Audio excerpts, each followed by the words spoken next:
Tobat itu kembali dari yang awalnya kita bersandar kepada selain Allah, kembali kepada Qul huwallahu ahad, Allahus somad. Kembali kepada Allah yang satu-satunya, Sang Ahad. Sang Ahad, lalu bersandar kepada As-Somad, yaitu Allah. Itu maknanya tobat gitu. Kamu melihat ketaatan itu berasal dari dirimu, maka jatuhlah dirimu ke dalam kemaksiatan tadi. Jadi nanti semakin kamu melihat kalau ketaatan itu asalnya dari dirimu, diri sendiri, ya malah jatuh ke dalam ini jurang maksiat itu.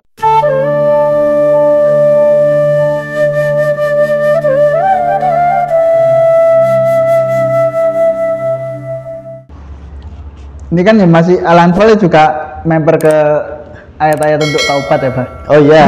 Ya kalau kita lanjutkan di asbabun nuzulnya kan Abbas juga minta pertobatan, minta taubatnya. Iya. Dia kan berkata gini, aku bertobat, aku telah berpaling dari keyakinanku terdahulu. Abbas bilang gitu kepada Nabi Muhammad. Iya. Tapi Rasulullah ngomong gini, bersabda seperti ini. Pengakuan tobat yang baru saja kamu ucapkan itu butuh bukti. Loh.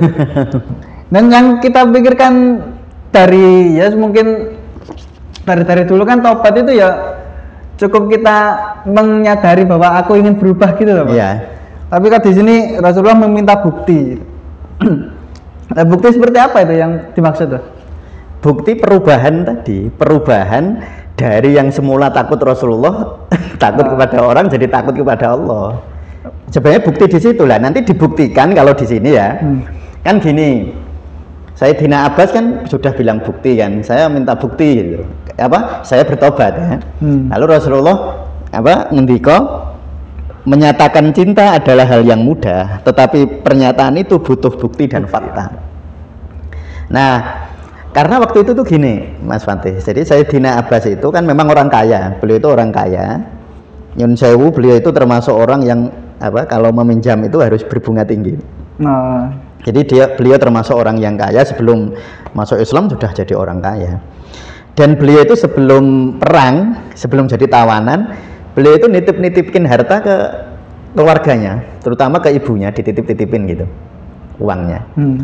Terus Rasulullah bagaimana mungkin, kira-kira begini ya, jika kamu, ini Rasulullah bersabda begini, jika kamu benar-benar seorang muslim dan menginginkan kebaikan pada Islam dan umatnya, berikan sejumlah harta yang tersisa dalam dirimu kepada lentera Islam, kepada tentara Islam, sehingga tentara kita bisa lebih kuat. Jadi Abbas itu kan nggak menduga kalau Rasulullah itu tahu. Nah, Abbas bilang, saya nggak punya apa-apa. Terus Rasulullah ngendiko, ya yang kamu titipkan kepada bapak ibumu. Akhirnya Abbas itu tahu, waduh, ternyata Muhammad tahu juga ya saya punya harta banyak. Artinya begini Mas Fatih ya. Berarti Sayyidina Abbas saat itu ya yang dicari belum rahmat Allah. Sandarannya itu belum rahmat. Tapi sandarannya masih materi. Ketakutan tadi. Ya? Ketakutannya kepada kehilangan harta. Jadi artinya belum terbukti imannya. Jadi sebenarnya bukti iman itu kepada siapakah kamu bersandar. Sebenarnya begitu Mas Fatih. Cerita ini kan cerita ini kalau kita hakikatnya kita perdalam begitu. Bukan hanya cerita tentang ghanimah, rampasan perang, lalu bukan, tetapi Rasulullah mengajari Sayyidina Abbas, mengajari pamannya ini bahwa kamu itu masih belum iman ketika kamu masih menyandarkan kehidupanmu kepada harta. Jadi kalau nanti teman-teman buat resolusi sandarannya harta ukurannya, ya berarti masih kayak Abbas, Sayyidina Abbas sebelum masuk Islam. Kalau masih begitu loh ya. Maka disitulah sebenarnya Rasulullah ingin mengajarkan kepada kita melalui lisan Jalaluddin Rumi ini bahwa tobat itu jane opo. Tobat itu kembali dari yang awalnya kita bersandar kepada selain Allah, kembali kepada Qul huwallahu ahad, Allahus somad. Kembali kepada Allah yang satu-satunya, Sang Ahad. Sang Ahad, lalu bersandar kepada As-Somad, yaitu Allah. Itu maknanya tobat gitu. Nah, tapi kan yang tahu dirinya sendiri. Iya. Kalau Rasulullah karena punya mata batin yang sangat kuat, lalu beliau mendapatkan ilham semacam ini. Nah, jadi nanti kita bisa bertanya kepada diri kita sendiri. saya sandaran saya apa sih? Arah-arah solusinya di itu dulu, Mas. Ya, yang menyadari sandaran ya. Iya, menyadari kepada siapa saya bersandar. Yang tahu kita sendiri. Dan yang paling tahu kan sandaran itu ketika hilang kan kita terjatuh kan. Iya. Nah, kamu terjatuhnya kenapa gitu. Kalau kamu menderitanya karena uang, ya berarti sandarannya uang. Kalau kamu terjatuhnya karena nilai IP, berarti sandarannya ya IP, indeks prestasi. Ya, jadi penderitaanmu itu sumbernya dari mana? Itulah sandaranmu. Dan yang tahu diri kita sendiri, Mas Pat. Ya. Yang makanya di sini kan Abbas juga bilang setelah beliau tahu Rasulullah tahu bahwa Abbas menyimpan harta-hartanya ya. Iya. Abbas kan bilang gini, ya Rasulullah, dahulu aku selalu yakin bahwa dirimu mewarisi nasib baik para raja terdahulu seperti Haman, Syadad, Namrud dan yang lainnya. Iya. Tapi setelah engkau mengatakan hal-hal tadi, aku langsung percaya dan yakin bahwa yang baru saja engkau katakan adalah rahasia Allah.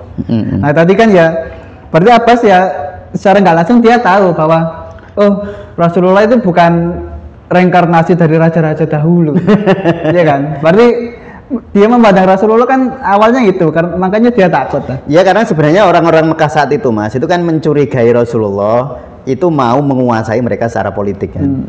Padahal Rasulullah itu kan tugas utama Rasulullah kan li utamima makarimal akhlak, menanam biji-biji tauhid di dalam kolbu-kolbu umat manusia kan. Yeah. Tapi kan dicurigai sama orang-orang kaya itu.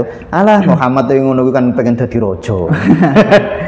Ya enggak berarti ya karena dia tahu bahwa rahasia Allah. Iya betul. Berarti makanya apa sih akhirnya tahu bahwa oh yang kusandarkan dulu itu ketakutanku pada Muhammad. Iya. Sekarang ya aku tahu bahwa ya Muhammad ini emang utusan Allah. Ya betul. Makanya terus Sayyidina Abbas akhirnya kan menyadari bahwa dulu-dulu itu saya itu bersandar kepada pikiran-pikiran saya sendiri ya, termasuk tadi pikiran bahwa Rasulullah itu dulu kan pernah dicurigai ingin jadi raja, atau pikiran bahwa seperti yang tadi Mas Fatih sampaikan itu.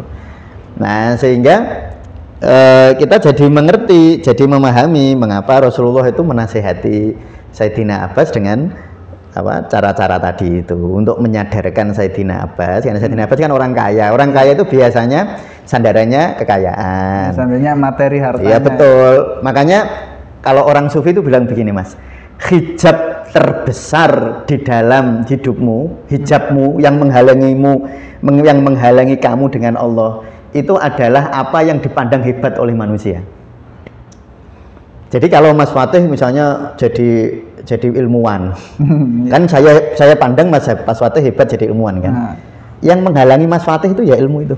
Ya ini ya keakuan seorang ilmuwan. Iya. Itu ya. Kalau saya melihat Mas Fatih misalnya dikagumi orang karena kekayaannya, yang menghalangi Mas Fatih nanti ya kekayaan itu. Jadi yang kamu pandang hebat itulah yang akan menghalangimu dari Allah. Makanya kan teks-teks nasihat itu kan banyak ya. Misalnya Rasulullah dawuh hubbud dunya ra'su kulli khoti'ah. Jadi materi dunia itu kan pangkal dari segala khoti'ah, segala keburukan ya. Terhijabnya kita dari Allah ya gara-gara begitu itu. Nah, itu. Ya aku ya tadi tentang hijab tadi ya, tentang halangan-halangan tadi ya. Jadi ini mau kalau dilanjut ini pas, Pak. Iya, gimana? Kan tadi Rumi menafsirkan tentang ayat tadi ya. Ya tafsir ini kan diceritakan kepada Amir Barwanah itu. Iya. Ya seorang sahabat Rumi lah pada kala itu. Ya pejabat ya, sahabatnya Rumi ya. Rumi kan ngomong juga, kamu melihat ketaatan itu berasal dari dirimu, maka jatuhlah dirimu ke dalam kemaksiatan tadi. Jadi nanti semakin kamu melihat kalau ketaatan itu asalnya dari dirimu, diri sendiri, ya malah jatuh ke dalam ini jurang maksiat itu malah. Ini itu nasihat yang sangat lembut ya, sangat lembut, dan kadang-kadang orang sering terpeleset di situ ya. Jadi ketika ini Rumi bilang ngendiko bahwa ketika kamu menganggap ketaatan bersumber dari dirimu, sebenarnya kamu sedang terpeleset di dalam kemaksiatan. Nah ini tentu menjadi Mas Fatih, menjadi introspeksi bagi diri kita. Karena kan kita sering kali kalau berbuat baik kan rumangsane kita yang berbuat baik. Sampean sholat itu rumangsane ya aku sholat. Aku sholat, sampean sedekah aku menehi. Padahal kalau kita sholat kan pengakuannya nggak begitu kan, inna sholati wa nusuki wa mahyaya wa mamati lillahi, bahwa sholat kita, bahwa ibadah kita itu lillahi, punyanya Allah. Lillahi kan bisa dimaknani karena Allah, bisa dimaknani punyanya Allah, dan dua-duanya benar. Jadi bisa dimaknani bahwa sholat kita, hidup kita, mati kita itu punyanya Allah, memang miliknya Allah. Kalau sederhana saya tanya Mas Fatih, apakah Mas Fatih mendenyutkan denyut jantung? Enggak kan? Ya kan denyut jantung ya otomatis tanpa aku Mas Fatih kan. Jadi sebenarnya hidup itu tanpa aku kita itu hidup. Nah itu sebenarnya ini terus itu tadi benar ketika Jalaluddin Rumi menasihati sahabatnya, ya beliau berkata bahwa ketika engkau merasa bahwa ketaatan berasal dari dirimu, sebenarnya kamu terpeleset, terjatuh di dalam jurang kemaksiatan. Nah itu jadi rasidu tobat Mas nek ngono. Karena sandarannya lalu diri, tidak kepada Allah lagi. Maksud, oh aku jelek karena aku begini loh. Tetap kan, tetap dia memandang dirinya sendiri karena diriku terus. Iya, jadi keakuan namanya. Ya itu. Ya tetap ya tujuan Rumi tadi ya, tujuan Rumi bercerita kepada Amir yang kalau di sini tulisannya ini, tujuanku untuk memberikan pemahaman ini adalah untuk Amir adalah agar ia percaya dan mau mengemis di hadapannya Nyanya besar. Ia telah mengalami degradasi dari puncak kejayaan ke dalam lembah yang curam. Nah Amir di sini kan sebelumnya itu mau berangkat perang emang Pak. Ceritanya begitu ya. Nah ceritanya emang mau berangkat perang. Nah tapi di sini ya mungkin nggak tahu ini. Akhirnya kalah lah pokoknya karena mengandalkan strategi. Iya, nggak tahu maksudnya yang di itu terakhir loh. Iya. Itu kan nggak tahu itu sesuai dengan apa yang diinginkan Rumi atau enggak ya. Tapi kata Amir kan gini. Saat ini kita memiliki bala tentara yang melimpah ruah, tetapi tidak seharusnya kita lantas mengandalkan mereka.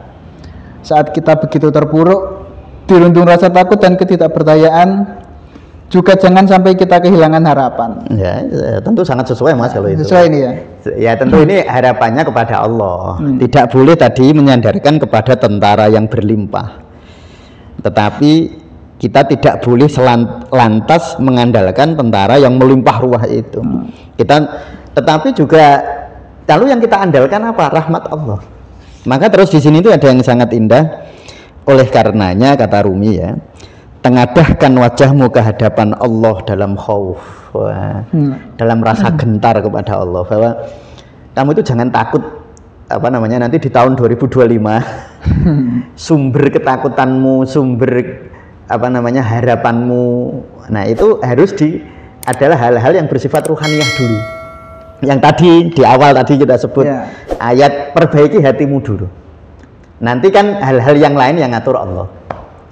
Ketika Allah ya, saya ulang lagi tadi ayatnya, iya'lamillahu fi qulubikum khairan yu'tikum khairan mimma ukhidha minkum. Ketika Allah mengetahui kebaikan di dalam hatimu, maka Allah akan memberikan kepadamu kebaikan yang lebih baik daripada yang pernah diambil. Nah itu loh. Ya. Gitu Mas Fatih? Ya. Nah seperti itu teman-teman.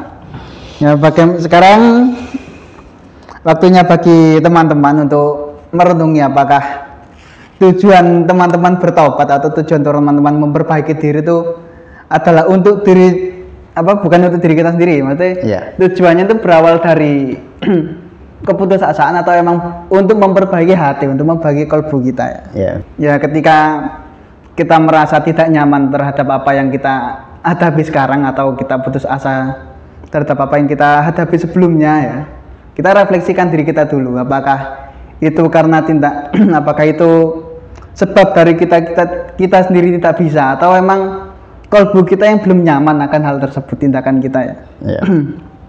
Nah, mungkin ya untuk hari ini cukup sekian aja Pak ya. Ya untuk teman-teman tetap refleksi diri kita sendiri. Ya tetaplah ngerumat diri kita sendiri ya. Assalamualaikum warahmatullahi wabarakatuh. Waalaikumsalam warahmatullahi wabarakatuh.